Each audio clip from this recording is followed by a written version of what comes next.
Petani di berbagai daerah menolak rencana impor beras yang akan dilakukan pemerintah tahun ini. Banyak pihak menilai keputusan impor beras di tengah panen raya tidak tepat dan justru merugikan petani. Karena saat ini sedang memasuki masa panen raya. Bahkan saat ini harga gabah di tingkat petani anjlok. Silang pendapat rencana impor beras tahun ini masih terus berlanjut. Beberapa kepala daerah, Menteri Pertanian dan Perum Bulog menolak rencana impor 1 juta ton beras Kementerian Perdagangan ini. Namun Menteri Perdagangan Muhammad Lutfi menanggapi kritikan terhadap dirinya tentang kebijakan impor beras yang menuai banyak penolakan. Lutfi bahkan berjanji siap melepas jabatannya jika keputusan soal impor beras terbukti bersalah. Pemerintah berencana melakukan impor beras sebanyak 1 juta ton dengan tujuan menjaga pasokan dan stabilisasi harga beras memasuki bulan puasa dan lebaran. Hanya saja kebijakan ini dinilai tidak tepat dan justru merugikan petani karena berbarengan dengan masa panen raya, sehingga memicu kejatuhan harga gabah. Di tengah masifnya penolakan, akankah pemerintah tetap melanjutkan rencana impor beras ini? Tim TV One mengabarkan.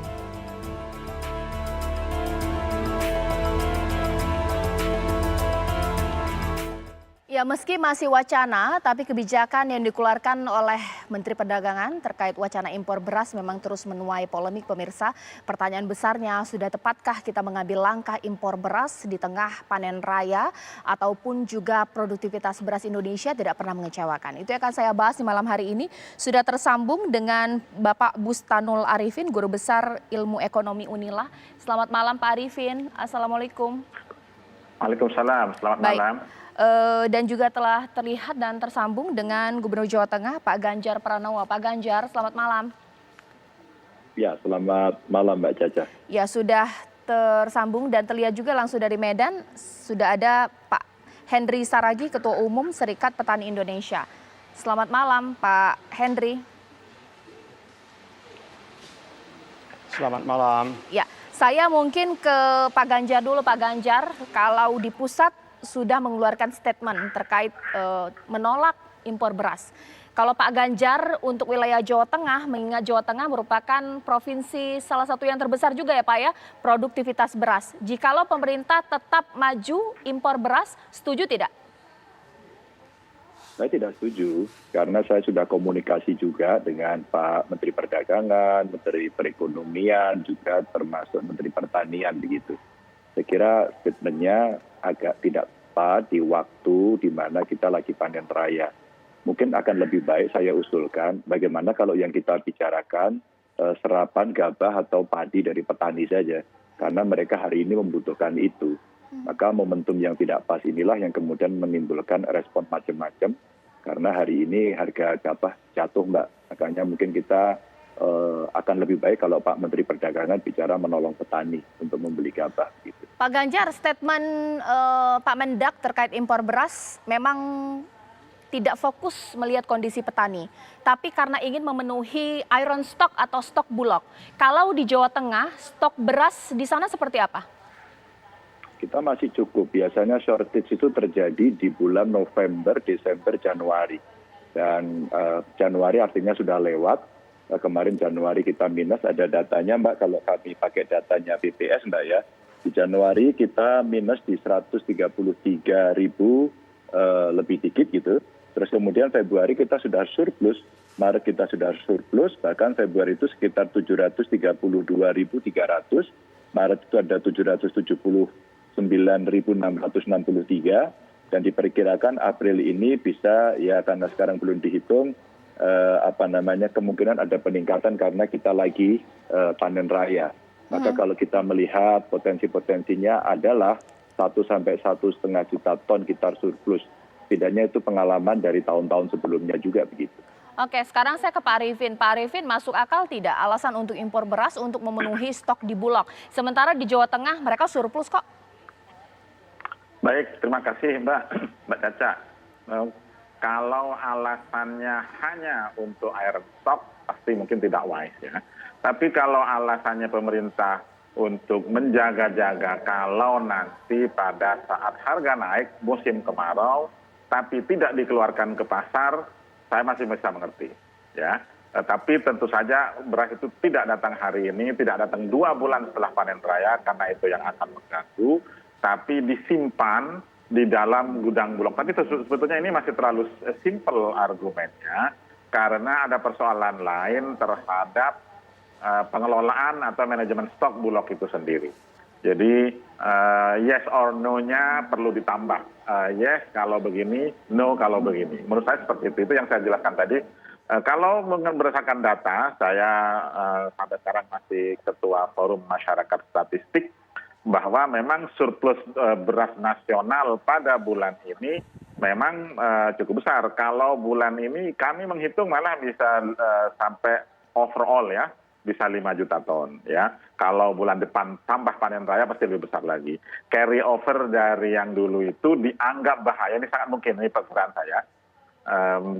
Sangat mungkin karena pada stok bulan Januari yang biasanya di atas 5 juta ton, Januari kemarin overall cuma 1,9 juta ton. Jadi ada 2 alasan. Tadi bukan sekedar, sekali lagi, bukan sekedar hanya untuk iron stock, kalau itu bisa diperpanjang masalahnya. Loh, yang kemarin bagaimana? Lalu pengelolaannya seperti apa, kan bisa panjang seperti itu. Tapi kalau dengan konsep stock and flow ya, yang seperti ini seharusnya sekarang surplus. Baik. Seharusnya sekarang surplus. Tapi kalau disimpan masuk gudang, dikeluarkan nanti berasa dibutuhkan, fine. Baik, sekarang saya ke Pak Henry. Pak Henry, seberapa merugikan petani jikalau pemerintah benar-benar mengambil opsi untuk impor beras? Ya, jadi sekarang belum pun ada keputusan final terhadap impor beras, ya baru diwacanakan saja pun itu sudah sangat berpengaruh ya kepada harga gabah di tengah-tengah kita panen raya sekarang ini. Harusnya pemerintah dalam hal ini juga Kementerian Perdagangan bersama Bulog dan bersama dengan Kementerian Pertanian dan juga Kementerian Koperasi fokus pada pembelian gabah petani yang sekarang lagi panen raya sampai dengan April ini. Nah, bagi kita petani tahun ini panennya bisa dikatakan lebih baik. Karena yang disebut dengan La Nina itu justru membuat cukup banyak dan panen kita menjadi baik. Walaupun memang ada sedikit masalah pada pengeringan ya. Nah, harusnya pemerintah fokus di situ. Apalagi sesungguhnya kan program-program pemerintah dengan sudah semakin luasnya waduk-waduk, dam, irigasi, modernisasi pertanian teknologinya, harusnya kan memang logikanya padinya bertambah ya. Oke. Ini kenapa pula belum apa-apa sudah cerita impor gitu dan mau diputuskan impor gitu. Baik. Harusnya dievaluasi dulu nanti di bulan April atau Mei gitu. Pak Ganjar, sempat ada statement juga dari Mendak bahwa agak sulit membeli gabah dari petani karena kualitas tingkat kekeringan yang tidak memenuhi standarisasi. Dikatakan Pak Henry juga justru itulah butuh bantuan gitu. Butuh ada usaha dari pemerintah supaya terseraplah gabah-gabah dari petani. Ini bagaimana Pak Ganjar? Saya pernah di DPR, pernah di Komisi 4, pernah belajar sama Pak Bustanul ini jagoan kita memang. Jadi sebenarnya begini, sama Bung Henry Saragi juga kita dulu sering diskusi. Itu memang menjadi alasan klasik. Kalau kemudian kita menyerah pada cerita kualitas dan benar kita tidak membantu mereka, nggak bisa. Maka dulu kan pernah kita bicara Bulog dikasih mesin pengolah gabah, terus kemudian ada silo di sana ya, terus kemudian ada juga kelompok-kelompok tani dikasih dryer, kan ini mesti dimodernisasi. Pak Mentan saat itu sempat ketemu saya di Semarang, kita ngobrol. Jadi peralatan-peralatan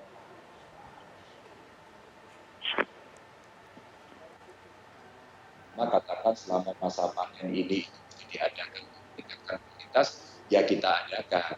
Pertanyaannya, halo? Iya, dilanjutkan Pak Ganjar. Halo? Baik. Ya, Pak Ganjar sedikit terganggu komunikasinya. Mungkin saya ke Pak Arifin. Pak Arifin, menjadi permasalahan dari kita harus impor beras meskipun kita juga memproduksi beras adalah kualitas beras dari petani ini tidak masuk speknya dari Bulog ini. Ini menjadi masalah klasik. Ini bagaimana menjabataninya, Pak Arifin?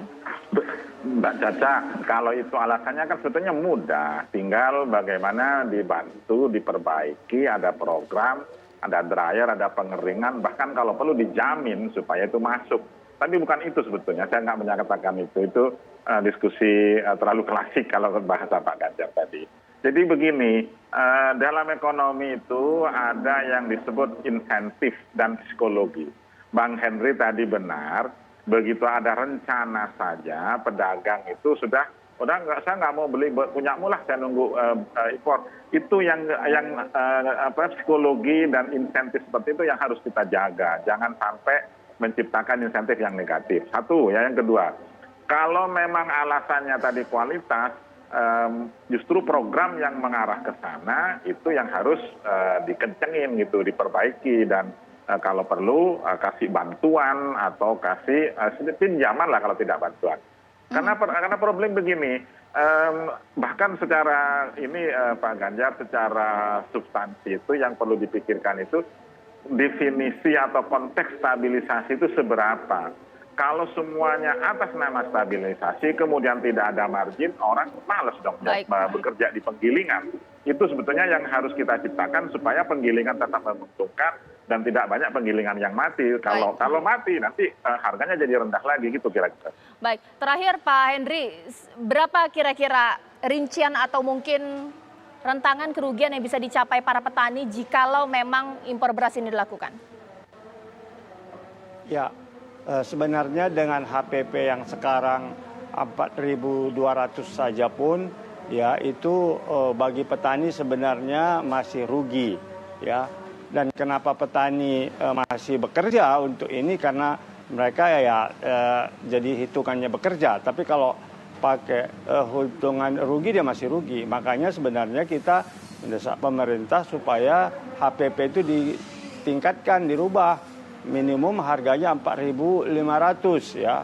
Supaya memang biaya produksi termasuk juga kalaupun mau ada perbaikan-perbaikan pada pengeringan itu ya bisa menjadi katakanlah terbaiki gitu. Sambil ya memang menurut kita banyaknya program-program pemerintah ini memang harus terus dibaiki manajemen dan administrasinya ya, karena kita petani merasakan itu. Oke. Jadi ini kan problematiknya tidak saja di lapangan, tapi di tingkat ya pemerintah pusat saja pun tidak satu ya. Baik. Antara Kementerian Pertanian, Perdagangan, dan juga kementerian-kementerian lainnya. Oke, terakhir Pak Ganjar, apa yang dilakukan oleh Provinsi Jawa Tengah untuk menyerap beras petani, bahkan juga mencegah impor beras ini dilakukan? Karena ini memang masih wacana ya, bagaimana Pak Ganjar? Ya, saya komunikasi dengan Menteri, segera ralat pernyataannya agar tidak membuat gaduh.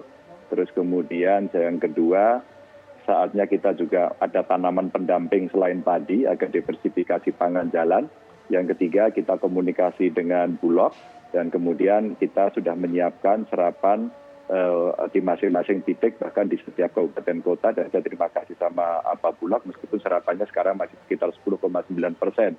Jadi kita mesti kebut itu, dan kita mulai dagang Mbak dengan beberapa provinsi agar kita bisa menyerap jauh lebih cepat. Ini tindakan-tindakan cepat yang bisa kita lakukan. Mudah-mudahan koreksi-koreksi ini bisa dilakukan dengan cepat sehingga masyarakat dan wabil khusus petani lebih tenang begitu. Baik, terima kasih Pak Ganjar, terima kasih Pak Arifin, terima kasih Pak Henry. Kita harapkan ini yang terbaik untuk para petani, dan juga pastinya kita juga berdoa bahwa stok beras kita ini aman hingga tahun 2021 ini pemirsa. Sesaat lagi apa kabar Indonesia Malam masih akan kembali dengan sejumlah informasi lainnya. Tetaplah bersama kami.